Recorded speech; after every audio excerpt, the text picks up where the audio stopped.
அந்த தென்றல் பெண்ணும் சொன்னாளம்மா உந்தன் சேதியே. அவள் சொன்ன பின்பு மின்னல் போல வந்தேன் தேடியே.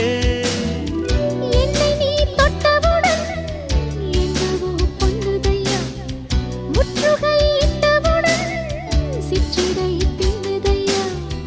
வெட்கம் விடுமோ அச்சம் விடுமோ, தக்க துணைதான் பக்கம் வருமோ. ஒரு சோல குயில் சோடி தன்ன கூடுது கூடுது வந்து, அது நெஞ்சோ தொட்டு நினப்பும் தொட்டு பாடுது பாடுது சிந்து.